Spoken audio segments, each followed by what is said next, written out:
every single one of you.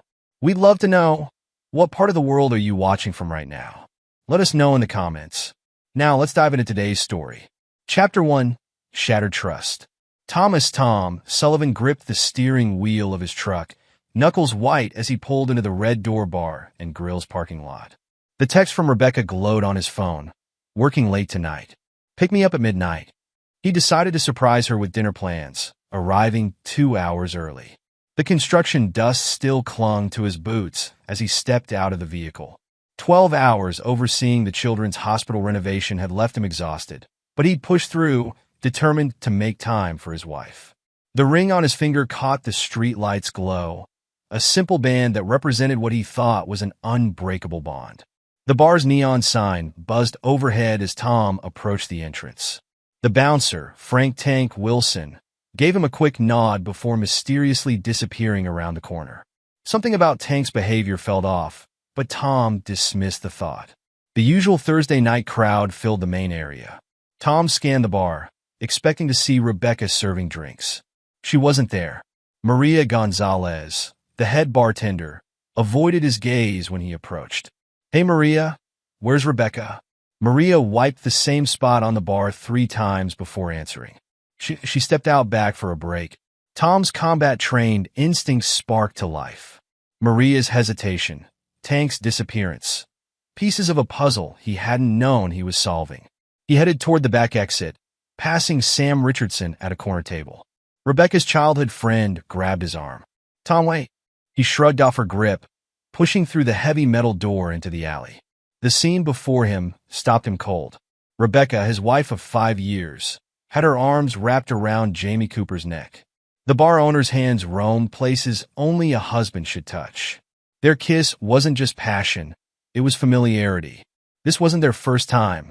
Well, Jamie drawled, spotting Tom. "Look who showed up early." Rebecca spun around, her lipstick smeared. No shame crossed her features, only annoyance. "You weren't supposed to be here yet." "Obviously," Tom replied, his voice carrying the deadly calm that had served him well in Afghanistan. "How long?" "Long enough," Jamie smirked, sliding brass knuckles onto his right hand. "Rebecca's been telling me all about your problems. The nightmares. The panic attacks. She needs a real man, not some broken soldier." Tom's military training kicked in, assessing threats and angles. Jamie had size and youth, but Tom had survived 3 tours as a scout sniper. The alley offered limited mobility, and Jamie's stance telegraphed his intentions. "You don't want this fight," Tom warned. "Actually, baby," Rebecca purred, stepping behind Jamie. "He does. We both do. You've been holding me back, controlling everything with your military precision. Always so proper, so controlled. Jamie shows me passion." "Passion?" Tom's laugh held no humor. "Is that what you call stealing from our business account?" Rebecca's expression flickered, the first crack in her confident facade. "How did you—" Jamie's brass knuckles interrupted the conversation, connecting with Tom's temple. The sucker punch staggered him, but years of combat training kept him upright. Blood trickled down his face as he squared off against his attacker. "You see, Tom," Jamie taunted, circling, "Rebecca and I have plans. Big plans. The Red Door is just the beginning. Once you're out of the picture, we'll have everything, your business, your assets, your life insurance." Should have read the policy changes more carefully. Tom blocked Jamie's next swing, countering with a precise strike to the larger man's throat. Jamie stumbled back, gasping. But he wasn't alone. 2 figures emerged from the shadows, bouncers Tom recognized from the bar. "Finish him, baby," Rebecca urged, her voice thick with anticipation. "He's been holding me back for years." The fight turned brutal. Tom's military training met raw street violence. He broke one bouncer's nose, dislocated another's shoulder. But numbers and brass knuckles eventually overwhelmed skill. As blows rained down, Tom locked eyes with his wife. "If I make it through tonight," he promised, blood staining his teeth, "you'll live to regret this." Rebecca's laughter cut deeper than any punch. "You won't make it through tonight, darling." "That's the point." A familiar voice pierced the night. "Police!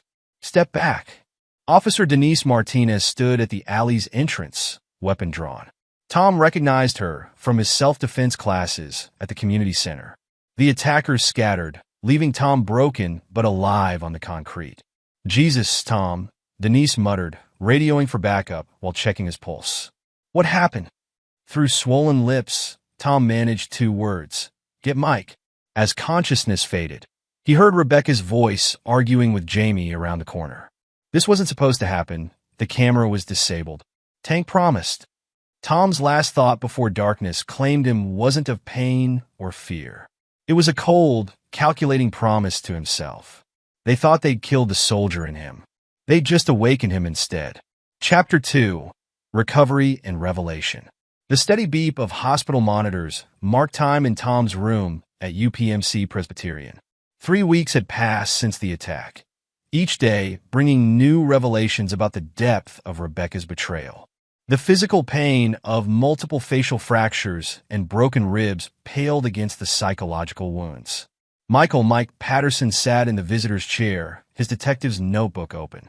They'd been friends since high school, before Tom joined the Marines, before Mike pinned on a detective's badge. Now, he watched his friend's face, swollen and bruised but set in dangerous determination. "Talk to me about Lieutenant Walsh," Tom said, adjusting his position despite the protest of his ribs. Mike glanced at the door before answering. "Derek Walsh is deep in Cooper's pocket. He's marking your case as a random mugging gone wrong. The security footage mysteriously malfunctioned that night. Convenient. There's more." Mike leaned forward, voice low. "I've been digging into Cooper's past. 3 ex-wives, Tom. Each one signed over their assets before the divorce. Sound familiar?" Tom's sister Rachel, who'd flown in from Boston Law School, entered with a stack of financial documents. Her heels clicked against the floor as she approached the bed. "It gets worse," she announced, spreading papers across Tom's meal tray. "Rebecca's been bleeding the business account dry. Small transfers, just under the notification threshold. Look at the dates and amounts." Tom studied the numbers, his tactical mind already forming patterns. "Where did the money go?" "Into the red door," Mike answered. "She's been buying into Cooper's business, piece by piece. They've been planning this for months, brother. If you had died that night, she'd have inherited everything," Tom finished. "The business, the life insurance, all of it." Rachel gripped her brother's hand. "We can fight this, Tom. I've been researching precedents." "No." Tom's voice carried the same authority that had commanded Marine units. "Not yet. Tell me about Jamie's family connections." Mike exchanged glances with Rachel before continuing. "The Coopers are old money in Pittsburgh. 12 establishments across Pennsylvania, all legitimate on paper. Jamie's father, Richard Cooper, runs the empire. Word is he's not happy with Jamie's lifestyle choices." A knock interrupted them. Anna Martinez, Officer Denise Martinez's sister, entered with Tom's medication.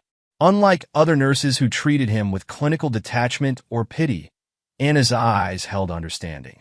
She'd survived her own battles. "Your wife's here," Anna announced quietly. "Want me to tell her you're resting?" "No." Tom's face hardened. "Let her in." "Mike, Rachel, give us a minute." Rebecca entered as the others left, designer purse clutched like a shield. Her perfect makeup couldn't hide the calculation in her eyes as she assessed Tom's condition.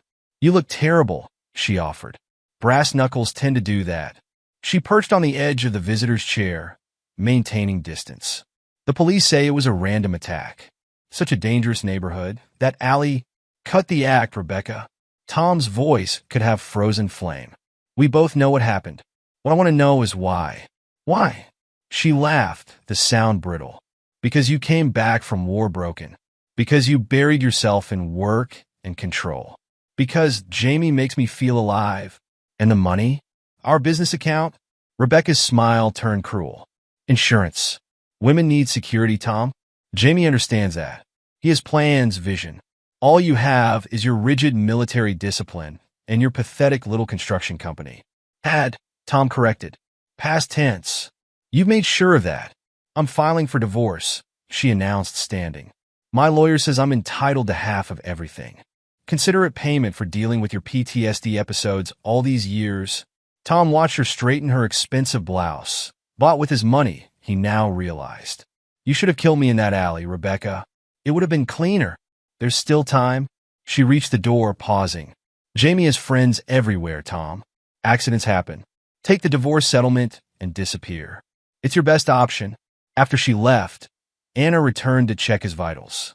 She found Tom staring at the ceiling, his expression unreadable. I know that look, she said softly.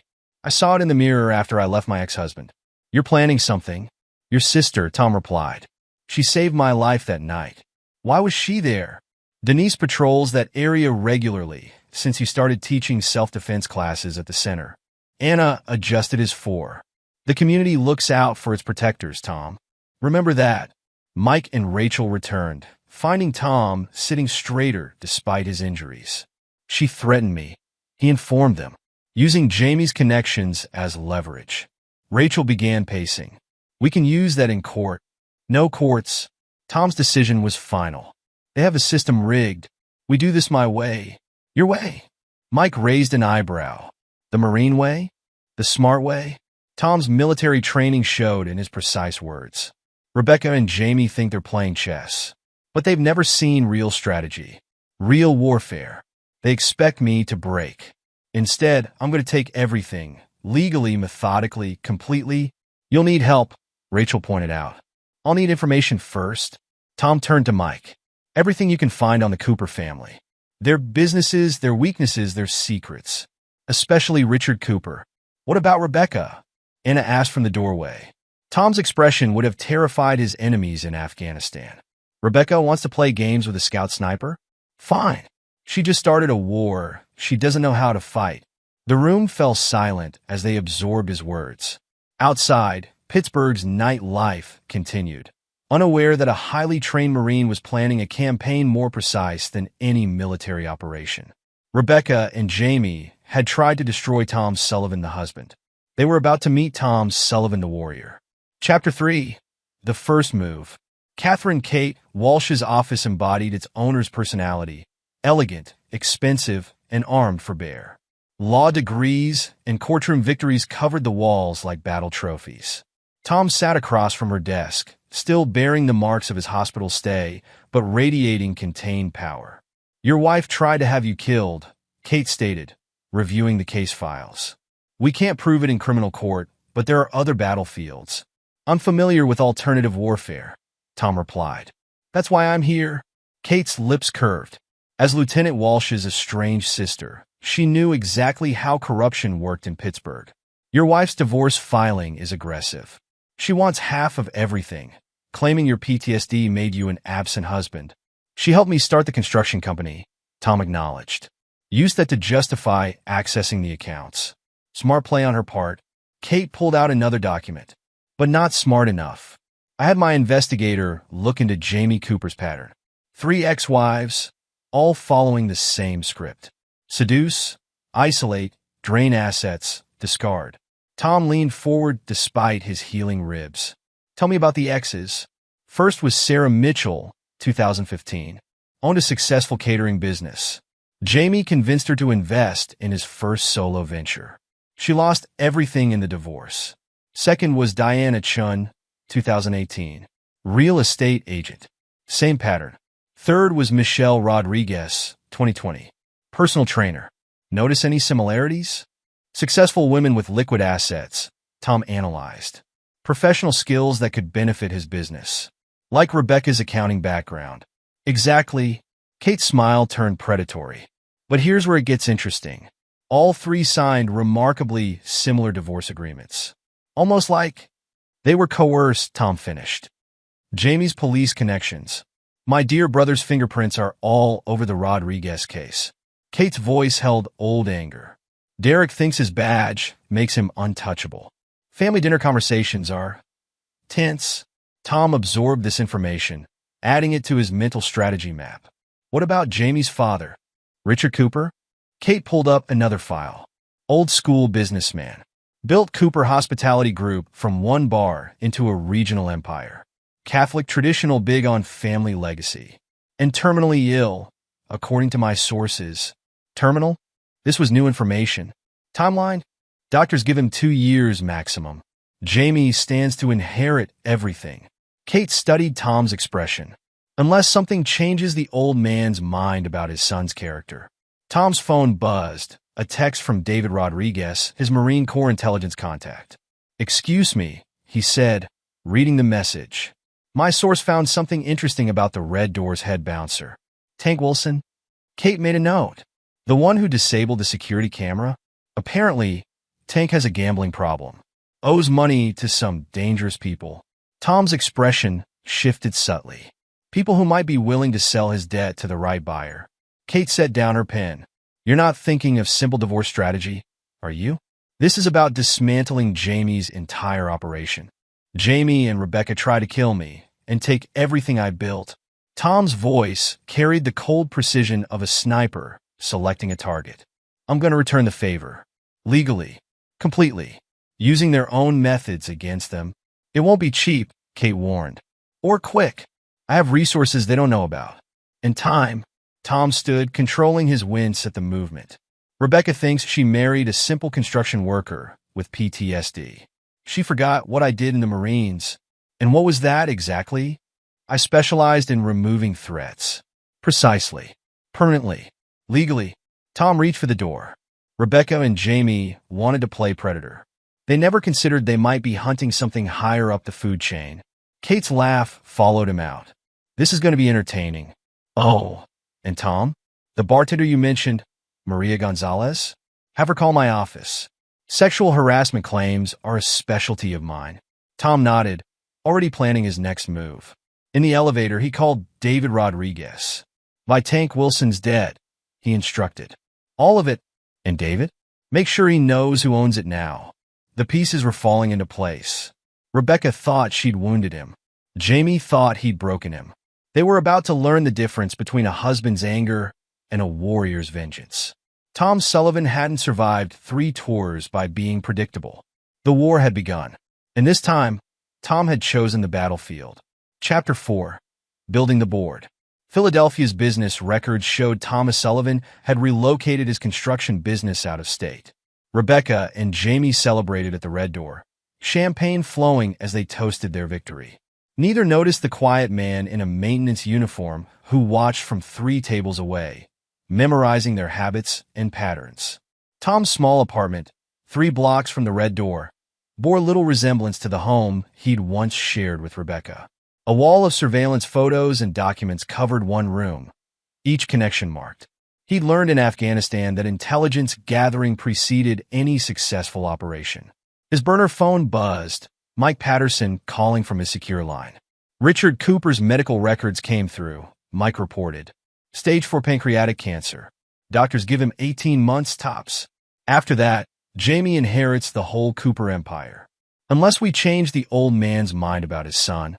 Tom studied a photo of Richard Cooper leaving Sunday Mass. "How's our friend Tank Wilson doing?" "Desperate.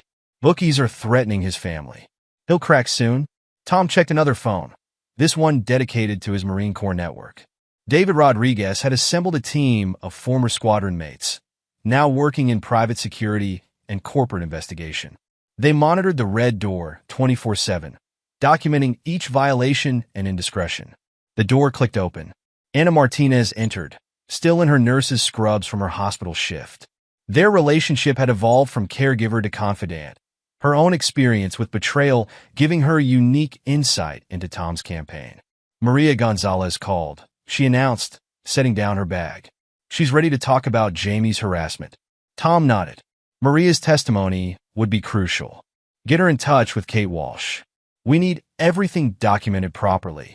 "Rebecca's been promoted to general manager," Anna added, her voice tight with disgust. "She's already making enemies among the staff. 3 bartenders quit last week." "Perfect."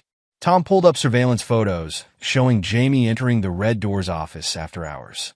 Disgruntled employees make excellent witnesses. Any connection to the sexual harassment complaints? 2 of them. Both women. Anna's expression darkened. Jamie has a pattern. He promotes attractive female staff, then makes advances. If they refuse, Rebecca writes them up for performance issues until they quit. Tom's hand tightened on the phone. "Document everything. Names, dates, witnesses. Kate will need it all." A text from Sam Richardson lit up his phone. J Plus are fighting again. He's drinking heavily. Threw a glass at a customer. Jamie's cracking under pressure, Anna observed. Your campaign's working. Tom's expression remained neutral, but his eyes held dangerous satisfaction. Phase 1 was destabilization. Make them paranoid, off balance. Now we start dismantling their support structure. He pulled up an email from Kate Walsh detailing their legal strategy. Small claims, health code violations, noise complaints, death by 1,000 cuts. Each investigation cost money and credibility. What about Rebecca? Anna asked softly. She chose her side. Tom's voice carried no emotion. She'll fall with him. A knock interrupted them. David Rodriguez entered, carrying a thick file. You're going to want to see this, brother, David said, spreading documents across the table. Jamie's been cooking the Red Doors books for years. And guess who helped him structure the fraud? Caroline Cooper, Tom answered, examining the papers. Richard's wife. She's been embezzling from Cooper Hospitality Group, David confirmed. Jamie helps hide her theft. She protects him from his father's scrutiny. But with Richard dying, they'll need to cover their tracks, Tom finished. Which makes them vulnerable. Anna studied the complex financial documents. How did you get these? Margaret Wilson, David replied. Richard's private nurse. She's been watching Jamie destroy his father's legacy for years. Wants to see justice done. Tom absorbed this information, adding it to his mental battle plan. Set up a meeting with Margaret. And David? Give me everything on Richard Cooper's Catholic faith. His charitable works, his church connections, going after the old man's conscience. Jamie's trying to ride out the clock until his father dies. Tom's voice carried the cold precision that had made him a legendary sniper. We're going to make sure Richard Cooper's last act is disinheriting his son. Anna touched his arm gently. You're not just destroying Jamie's inheritance. You're taking everything he values. He tried to take my life. Tom's expression showed no remorse. Fair exchange. The burner phone buzzed again. Another text from Sam. Tank Wilson spotted at St. Michael's Church. Same mass time as Richard Cooper. Tom allowed himself a small smile. Tank's gambling debts had made him controllable, and his guilt made him useful. Soon he'd accidentally encounter Richard Cooper after Mass, his conscience heavy with secrets about Jamie. The pieces are moving, David observed. They are. Tom studied his wall of evidence. Jamie and Rebecca think they've won. They don't understand. The game is just beginning. Chapter 5, The Cooper Family Feud. Margaret Wilson adjusted Richard Cooper's morphine drip with practiced care. After 3 decades as a private nurse, she recognized the signs of a man wrestling with more than physical pain. Your son called again, she mentioned carefully. Shall I tell him you're resting? Richard Cooper's gaunt face tightened. Jamie can wait. I need to review these audit reports, Margaret. Something isn't right with the numbers. Margaret shared a glance with Tom, who sat quietly in the corner pretending to be a visiting financial advisor. Their plan was working. Richard's suspicions about the company's finances were growing. Mr. Cooper, Tom spoke up, these discrepancies in the bar revenues, they're systematic. Someone with intimate knowledge of the business structured this fraud. Jamie wouldn't. Richard's protests sounded weak even to his own ears. Caroline handles most of the books now. Your wife and son seem quite close, Tom observed neutrally. Richard's expression darkened. Too close sometimes. The way she defends him, no matter what he does. A knock interrupted them. Tank Wilson entered, still wearing his church clothes. His accidental encounters with Richard after Sunday Mass had become regular occurrences. Mr. Cooper, Tank stammered, guilt weighing his words. I need to confess something. About the night Thomas Sullivan was attacked. Richard straightened in his bed, instantly alert. The Sullivan assault had bothered him. Jamie's explanation about a random mugging never sat right. Go on, son, Richard encouraged. Tank's confession poured out. The disabled cameras, Jamie's brass knuckles, Rebecca's laughter as her husband bled. By the end, Richard Cooper's face had turned to stone. There's more, Tank added. The assault complaints Jamie buried. The women he harassed. I helped cover it all up because he knew about my doing. Enough. Richard's voice cracked like a whip. Margaret, call my lawyer. Now. Tom watched the scene unfold, his expression neutral. Phase 2 was proceeding exactly as planned. Later that evening, Caroline Cooper burst into Richard's room, her expensive perfume failing to mask her panic. "Richard, darling, Jamie says there are rumors about the company finances," she began. "Complete nonsense, of course. Sit down, Caroline." Richard's tone stopped her cold. "Explain these transfers to offshore accounts. And while you're at it, explain why you covered up my son's assault on Thomas Sullivan." Caroline's composure cracked. "I did it for us, Richard. Jamie needed protection. He needed discipline." Richard slammed his hand on the side table. "I built this company on integrity. Now I find out my son is a thug and my wife is a thief. If you just listen." "I've listened enough." Richard's voice turned cold. "My lawyer is rewriting my will. Jamie will receive a modest monthly stipend, nothing more. The company goes into a trust, managed by a board of directors." "You can't do this." Caroline's shriek echoed through the room.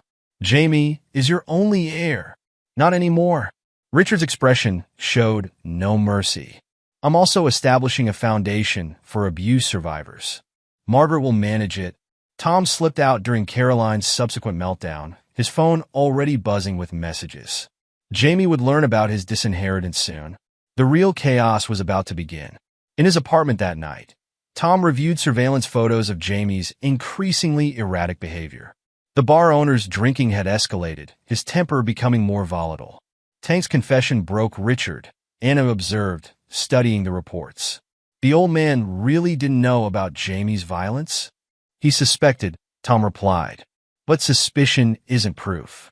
Tank gave him confirmation from someone he trusts, a fellow Catholic seeking redemption.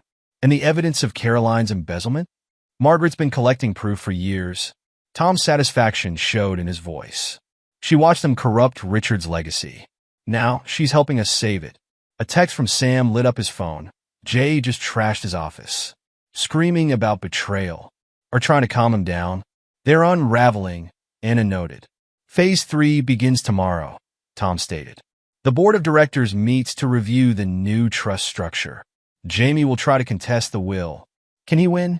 Tom's expression turned predatory. "Kate has arranged a surprise for the probate hearing. Jamie's ex-wives are testifying about his pattern of fraud and coercion." Anna studied his face. "You're enjoying this?" Jamie and Rebecca thought they were apex predators. Tom's voice carried no remorse. "They're learning what it means to hunt something trained to kill." The next morning, Richard Cooper signed his new will with steady hands. Within hours, Jamie's lawyers were filing challenges, but Tom had anticipated every move. "Your brother can't help him this time," Kate Walsh informed Tom by phone. "Derek's too busy dealing with internal affairs.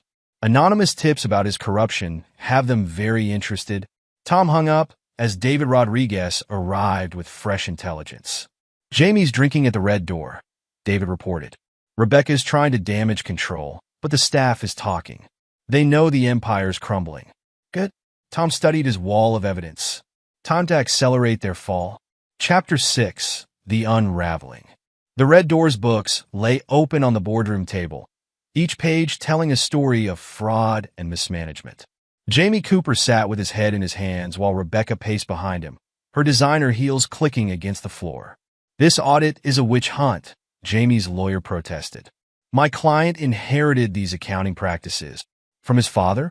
Board member William Chun raised an eyebrow. "Interesting, because our forensic accountants traced the irregularities to exactly when Mr. Cooper took over the Red Door's operations." Rebecca touched Jamie's shoulder. "Baby, we can explain." "Shut up." Jamie shrugged her off, bourbon on his breath at 10 in the morning. "This is your fault. You promised you could handle the books." The board members exchanged glances. This was the son Richard Cooper had tried to warn them about. "Given these findings," Chin continued, "the board has no choice but to terminate your employment, Mr. Cooper. The Red Door will be sold to minimize further liability." "You can't." Jamie surged to his feet. "This is my family's company." "Was," another board member corrected. "Your father's will was quite clear. The trust has full authority." Jamie's fist slammed the table. "I'll fight this." "Lieutenant Walsh is under investigation himself." Chin cut in. "I doubt he'll be much help." Rebecca watched her dreams crumble as Jamie stormed out. Their carefully constructed plan had fallen apart, and with it their future. Back at the Red Door, she found Jamie destroying his office. "We'll fix this," she insisted, dodging a thrown whiskey bottle. "We still have my inheritance from Tom's company." Jamie's bitter laugh stopped her. "You mean the company that mysteriously folded last year? Wake up, Rebecca. We're finished." "No," she protested. "The Red Door is profitable. We can buy it ourselves." "With what money?" Jamie slumped in his chair. "The board froze my accounts. The stipend barely covers my car payments." Rebecca's mind raced. This wasn't how it was supposed to go. Tom should have been broken, defeated. Instead, "Tom," she whispered. "This feels like him." "Your ex?" Jamie scoffed. "He's in Philadelphia, remember? This is my father's doing. And Caroline's betrayal." But Rebecca remembered Tom's promise that night in the alley. The cold in his voice. She'd forgotten what he was, not just a construction worker with PTSD, but a Marine Corps sniper trained to dismantle targets. The next blow came through Maria Gonzalez. The bartender's sexual harassment lawsuit named both Jamie and Rebecca as defendants. More employees came forward, describing a pattern of abuse and retaliation. Miss Gonzalez has extensive documentation, Kate Walsh informed the board, including text messages, witness statements, and security footage that somehow survived the Red Door's frequent camera malfunctions. The board's decision was quick. The Red Door would be sold immediately. Rebecca watched helplessly as potential buyers toured the property. Each time she tried to make an offer, financial institutions declined her loan applications. Her perfect credit had mysteriously developed problems. The final buyer remained anonymous, working through shell companies. Rebecca only learned the truth when Maria Gonzalez was promoted to general manager. The new owner values experienced staff, Maria informed her with cold satisfaction. "You'll be returning to basic bar shifts. Slowest hours only." Jamie's spiral continued. Banned from all Cooper Hospitality Group properties, he took to drinking in dive bars, ranting about conspiracies. "We should have finished him," he slurred one night. "Made sure he died in that alley." Rebecca stared at her fallen lover, remembering Tom's strength even as Jamie beat him. She'd mistaken his control for weakness, his precision for limitation. The Pennsylvania Liquor Control Board's investigation destroyed Jamie's last hopes. Years of violations resulted in massive fines. As a license holder, he was personally liable. "I can't pay this," he told Rebecca, showing her the figures. "I'm ruined." She looked around their apartment. Once luxury, now all they could afford. "We'll survive. We still have each other." Jamie's laugh held no humor. "Wake up, Rebecca. You were just part of the con. Like all the others." "What others?" "The ex-wives," he spat. "Dear old Dad's lawyer found them all. They're testifying about my pattern of fraud and coercion. It's over." Rebecca watched him pack a bag that night, knowing he wouldn't return. Like Tom, she'd been a mark in someone else's game. Unlike Tom, she'd never seen it coming. Alone in the emptying apartment, she finally understood. Tom hadn't just survived their attack. He'd used it as a weapon, turning their own methods against them. Jamie's empire, her dreams, their future, all destroyed with the same calculated precision they'd tried to use on him. The Red Door sign came down the next day. Rebecca stood across the street, watching workers prepare for renovation. The new name was already painted on the windows, Sullivan's. Chapter 7, The Return. 3 years had transformed the Red Door into Sullivan's. The renovation crews had finished their work, replacing the grime of corruption with clean lines and professional management. Tom adjusted his tie as he approached the entrance, timing his arrival precisely. Rebecca stood behind the bar, relegated to the slowest shift of the day. Her designer clothes had been replaced by a standard black uniform, her manicured nails chipped from hauling ice bins. She froze when Tom entered, recognition hitting her like a physical blow. "Table for two," Tom stated, his voice carrying across the hushed room. Maria Gonzalez, now the general manager, approached with professional courtesy. "Mr. Sullivan, your usual booth is ready." Rebecca's hands trembled as she arranged bottles, aware of Tom's presence like a sniper's laser sight between her shoulder blades. 3 years of questions crystallized into sudden understanding. The anonymous buyer, the strategic demolition of Jamie's life, the calculated mercy of keeping her employed. "You're looking well," Tom said as he reached the bar, his tone conversational. "Better than Jamie, from what I hear. How is he enjoying life in his car?" The glass Rebecca held nearly slipped from her grip. "You did all this? How?" "I made a promise that night, Rebecca." Tom's words carried the weight of inevitability. "Unlike you, I keep my promises." Memories of that alley crashed through Rebecca's mind. Her laughter as Jamie's brass knuckles connected, her cruel dismissal of Tom's pain. She'd thought him weak then, bound by morality and law. She hadn't recognized the tactical assessment in his eyes, the strategic mind planning even as blood poured from his wounds. Sam Richardson watched from the yoga studio stairs, her own guilt a familiar companion. She'd chosen loyalty to Rebecca over warning Tom, a decision that haunted her throughout his campaign of revenge. Now she taught classes in the renovated upper floor, each session a reminder of choices and consequences. "Your usual drink, sir?" Rebecca managed, her voice barely steady. "Scotch, neat. And whatever Anna's having when she arrives." The mention of his new relationship twisted in Rebecca's gut. Anna Martinez had everything Rebecca had thrown away. Tom's trust, his protection, his calculated precision turned to building rather than destroying. Other staff members watched the interaction, those who knew the full story sharing knowing looks. They'd seen Rebecca's fall from general manager to basic bartender, watched her dreams of ownership shatter against Tom's implacable revenge. "I never thought," Rebecca started. "That's your problem." Tom cut her off. "You never thought beyond the immediate goal. 3 years of planning, Rebecca. 3 years of watching you and Jamie celebrate your victory while I dismantled everything you built. The business account transfers? Traced and documented. Jamie's fraud? Exposed. The Cooper family empire? Restructured. Lieutenant Walsh's protection? Neutralized." Tom's voice carried no emotion, just facts delivered. "You taught me about betrayal, Rebecca. I taught you about consequences." Rebecca gripped the bar for support as the magnitude of Tom's revenge became clear. "You destroyed everything." "No," Tom corrected. "I let you destroy yourselves. I just made sure there was nowhere to hide, no one to protect you, no escape from the weight of your choices." The door opened as Anna Martinez entered, her scrubs exchanged for elegant evening wear. She kissed Tom's cheek, the casual intimacy a stark contrast to Rebecca's isolation. "Your drinks, sir," Rebecca managed, placing them with shaking hands. Tom watched her retreat, no triumph in his expression. He'd promised consequences that night in the alley. Promises made in blood required repayment in full.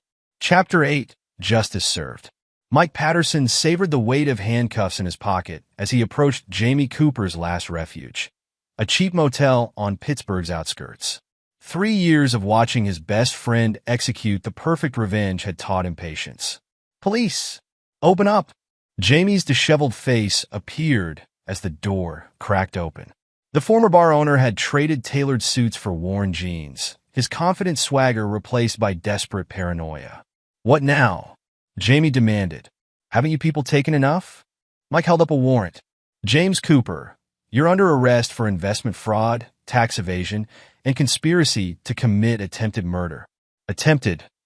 What are you talking about?" "The night you tried to kill Thomas Sullivan." Mike's satisfaction showed as he continued. "We have sworn statements from multiple witnesses, including Tank Wilson and your stepmother Caroline." Jamie's face contorted. "Caroline? That treacherous—" "She made a deal," Mike interrupted, enjoying Jamie's realization. "Full immunity in exchange for everything she knows about your illegal activities, including those offshore accounts you used to hide her embezzlement. You can't prove any of this." "Actually, we can." Mike produced another document. Caroline kept records. Tank kept evidence. And Tom? Tom kept his promise. Understanding dawned in Jamie's eyes. "Sullivan, this whole time? 3 years of watching you dig your own grave." Mike began reciting Jamie's rights. "He just made sure you couldn't climb out." Across the street, Tom and Anna watched the arrest unfold. Other officers arrived, executing simultaneous warrants at Jamie's storage units and safety deposit boxes. Caroline's information was comprehensive, Anna noted. Fear does that, Tom replied. She saw the evidence against her, recognized the pattern from Jamie's ex-wives. Self-preservation won out over loyalty. They watched Jamie being placed in a police car, his protests fading into defeated silence. Was it worth the wait? Anna asked softly. Tom thought about the nights of planning, the precise manipulation of events, the cold satisfaction of watching his enemies destroy themselves. They tried to kill me and take everything I had, he replied. I returned the favor, just more efficiently. Later that evening, Kate Walsh called with updates. Jamie's lawyers are scrambling, but the evidence is solid. Between Caroline's records and Tank's testimony, he's facing serious time.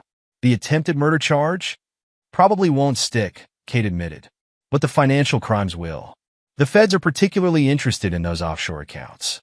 Seems Jamie was helping others hide money too, including some people who don't like attention.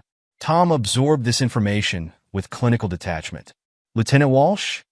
My dear brother's career is over. Internal Affairs found exactly what we knew they would. He's looking at charges of his own. The pieces had fallen exactly as Tom had planned. Jamie's protection network had crumbled, his allies turned against him, his own arrogance becoming the instrument of his destruction. Chapter 9, New Beginnings. Sullivan's thrived under its new management. The darkness of the Red Doors past transformed into something productive. Tom surveyed the renovated space, noting how the support group meeting spaces blended seamlessly with the bar's public areas. Rebecca approached his table, carrying his regular order. 3 months had passed since Jamie's arrest, each day a reminder of her role in her own downfall. Your drinks, sir, she said, her voice carrying the weight of understanding. And as usual as well. Thank you, Rebecca. Tom's politeness held no warmth. How are those night classes going? I hear business management is quite challenging. She hurried away, fighting tears. The night classes had been his idea, a requirement for continued employment. Each lesson in proper business practices reminded her of how she'd helped Jamie defraud Tom's company. Tank Wilson, now head of security, watched her retreat. His own redemption had come through confession and restitution. Rebecca's came through daily reminders of her choices. The Foundation Board meets next week, Anna mentioned as she joined Tom. Margaret Wilson has wonderful ideas for expanding the support services. Tom nodded, satisfaction in his expression. Richard Cooper's final act, creating a foundation for abuse survivors, had transformed his son's instrument of corruption into a force for healing.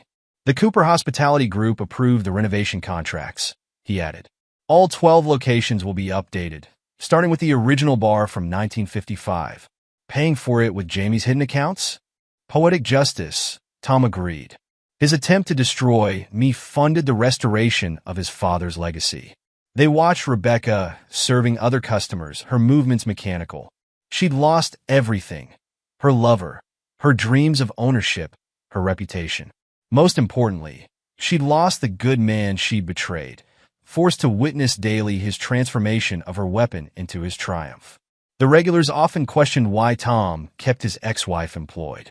They didn't understand that true victory wasn't in Rebecca's suffering, but in turning her betrayal into strength. The bar that had nearly been his death had become a symbol of resilience. Your family still won't speak to her?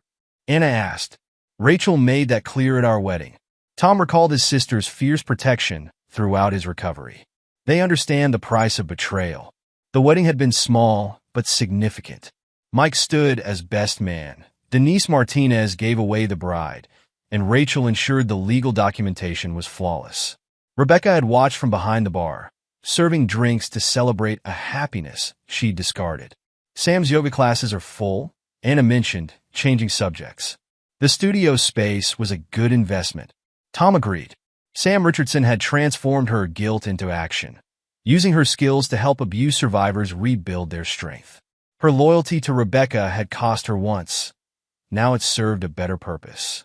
The security cameras caught Rebecca's reflection as she closed up that night. Tom had ensured they were always functional now, recording each moment of her reduced circumstances. The name, Sullivan's, lit up the darkness, a permanent reminder of consequences. Later in their home, Tom held Anna close. The last pieces of anger had melted away, replaced by satisfaction. He had a new life, a woman who understood strength, and a future built from the ashes of betrayal. "You never considered forgiving them?" Anna asked, already knowing the answer. "Forgiveness implies debt," Tom replied. "I didn't want their apologies. I wanted justice." Sometimes justice means ensuring people face the full weight of their choices. The regulars at Sullivan's might wonder about their owner's motives, but Tom understood the power of persistent consequences. Rebecca's punishment wasn't the loss of money or status, but the daily reminder of the strength she'd mistaken for weakness. As Pittsburgh's nightlife pulsed around them, Tom and Anna planned their future. The bar that had almost ended his life now funded programs helping others rebuild theirs. Sometimes, he mused, the best revenge isn't just destroying your enemies. It's using their weapons to forge something stronger. The security camera recorded Rebecca's final tasks, her reflection caught in the windows as she faced another night alone. The name Sullivan's glowed above her, a permanent testament to the Marine Corps lesson she'd learned too late. Some people aren't prey, no matter how vulnerable they might appear. Some people are predators waiting for the perfect moment to strike. Epilogue, 10 years later. The Cooper Hospitality Group's annual charity gala filled Sullivan's main hall with Pittsburgh's elite. 10 years had transformed the former Red Door into the cornerstone of a different empire, one built on rehabilitation rather than corruption. Tom Sullivan moved through the crowd with military bearing, his presence commanding respect without effort.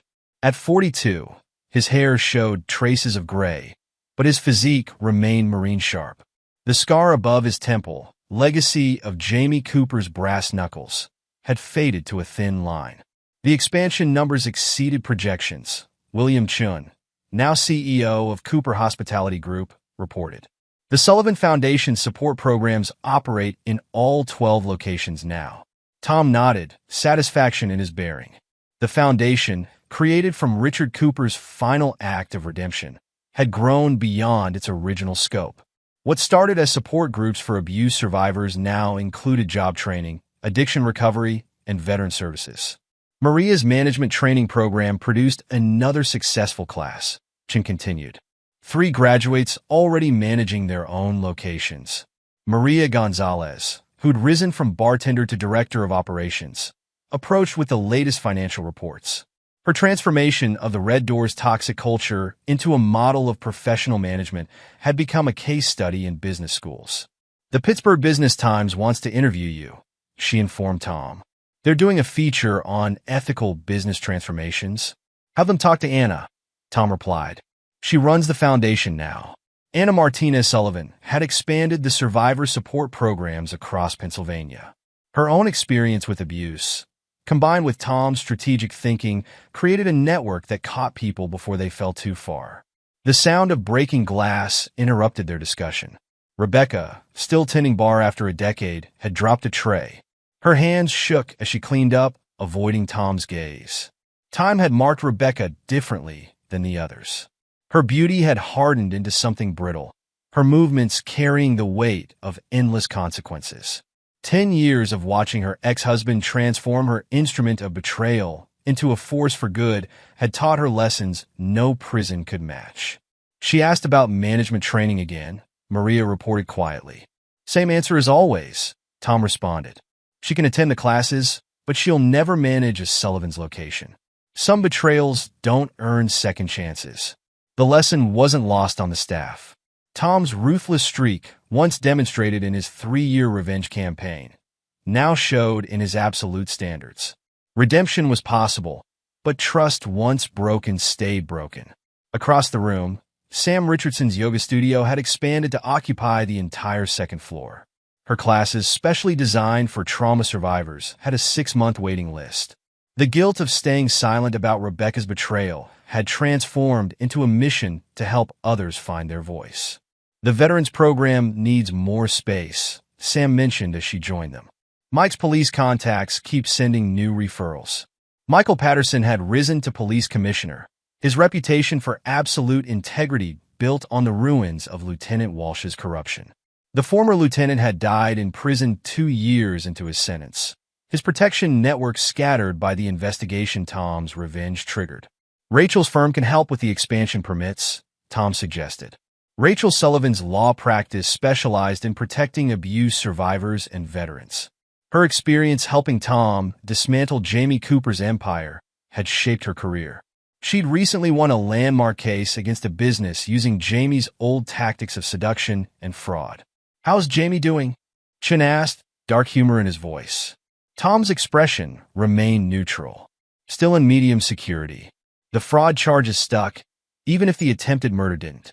His appeal was denied last month. Jamie Cooper's fall had become a cautionary tale in Pittsburgh's business community. His prison sentence, while technically for financial crimes, carried the weight of all his sins. The former playboy who'd tried to murder his lover's husband now shuffled through prison halls, his arrogance replaced by bitter regret. Caroline asked to contribute to the foundation again, Anna added as she joined them. Tom considered Richard Cooper's widow, who'd chosen self-preservation over loyalty to her stepson. Her immunity deal had saved her from prosecution, but she lived in reduced circumstances, her embezzled wealth reclaimed by the company. Same answer as before, Tom decided. She can donate, but her name stays off everything. Richard's legacy deserves better. The mention of Richard Cooper drew their attention to Margaret Wilson, the former private nurse whose testimony had helped destroy Jamie's inheritance. Now in her 70s, she served on the foundation's board, ensuring Richard's final wishes shaped its mission. Tank's running the security training program at 3 locations now, Maria reported.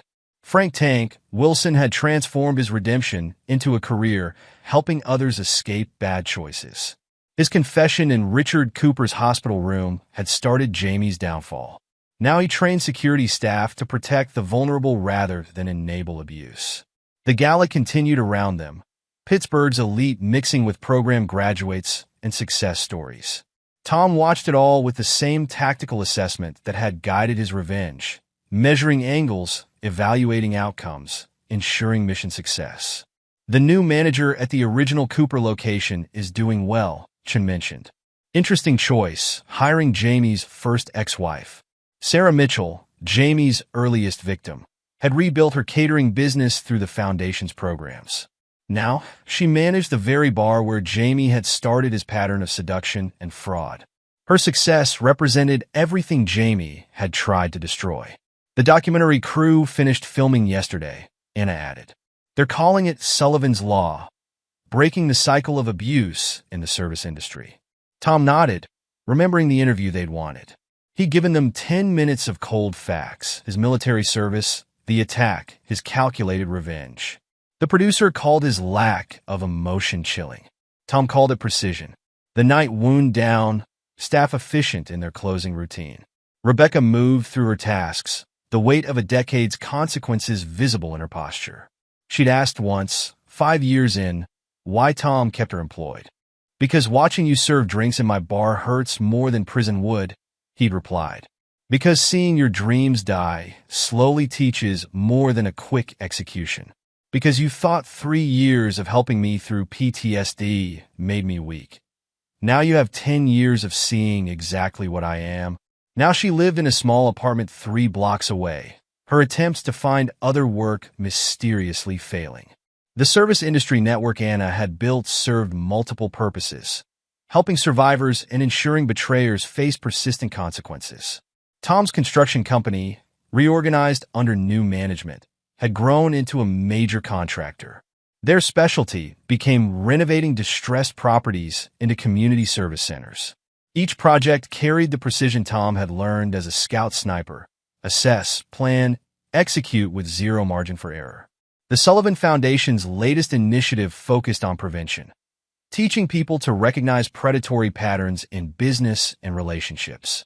They used Jamie and Rebecca's story as a case study, showing how abusers target perceived weakness, not understanding they're actually poking dragons. The Pittsburgh Post-Gazette called it redemption through reconstruction, Anna mentioned, showing Tom the latest article. He disagreed with their term. This wasn't redemption. It was reconstruction using the enemy's own weapons. Jamie had tried to kill him and take everything. Tom had taken everything from Jamie and built something stronger. The security cameras tracked Rebecca's movement as she closed up, their constant recording a reminder of that night 10 years ago when disabled cameras enabled betrayal. Now they watched her serve drinks in a bar bearing her ex-husband's name, trapped in a prison built from her own choices. Tom and Anna's marriage had deepened over the decade, built on shared understanding of survival and strength. Their daughter, named Margaret after the nurse who helped destroy Jamie's empire, would never know weakness masked as kindness. The Cooper Hospitality Group's board of directors still marveled at Tom's transformation of their company. They'd expected him to destroy it in revenge. Instead, he'd rebuilt it stronger, using Jamie's poison to create medicine. As they left the gala, Tom spotted Tank Wilson training new security staff. The former bouncer had learned the hard way. Strength without honor destroys itself. Now he taught others to recognize predators wearing business suits and brass knuckles. The name Sullivan's glowed against Pittsburgh's night sky, visible from the alley where Jamie and Rebecca had tried to kill a broken Marine. 10 years later, that alley hosted self-defense classes taught by Denise Martinez, now a police captain herself. Rebecca watched them leave, as she had for a decade. Her punishment wasn't the lost wealth or status. It was watching Tom Sullivan, the man she dismissed as damaged, weak, and controllable, build an empire from the ruins of her betrayal. The regulars still wondered why Tom kept his ex-wife employed. They didn't understand that some lessons required daily reinforcement. Rebecca had taught Tom about betrayal. He'd spent 10 years teaching her about consequences. In his office overlooking the bar, Tom reviewed the Foundation's latest expansion plans. The Cooper family's original bar from 1955 would become their flagship training center. Richard Cooper's legacy, nearly destroyed by his son's arrogance, would help prevent future predators from mistaking military precision for weakness. Was it worth the wait? Anna asked, echoing her question from 10 years ago. Tom thought about Jamie in prison, Rebecca serving drinks, Lieutenant Walsh dead in disgrace, and Caroline living in reduced circumstances. He thought about the Foundation's success stories, the lives rebuilt, the predatory patterns broken. They tried to kill a Marine Scout sniper, he replied. Instead, they armed him with a mission. His expression held no regret, no mercy, no forgiveness. Some people learn too late. Never attack someone trained to dismantle threats completely. The security camera caught Rebecca's reflection as she faced another night alone, the name Sullivan's blazing above her head. 10 years of consequences had taught her what 3 tours in Afghanistan had taught Tom. Some enemies don't seek victory, only complete neutralization of threats. The regulars at Sullivan's might wonder about their owner's motives, but Tom understood the power of persistent consequences. In the end, his revenge wasn't just destroying his enemies. It was ensuring they lived long enough to watch him transform their weapons into his triumph. And there you have it. Another story comes to an end. What did you think? I'd love to hear your thoughts in the comments below. If you enjoy this story, consider joining our community by subscribing. It means the world to us. For more stories like this one, check out the recommended videos on screen. And I'll see you there.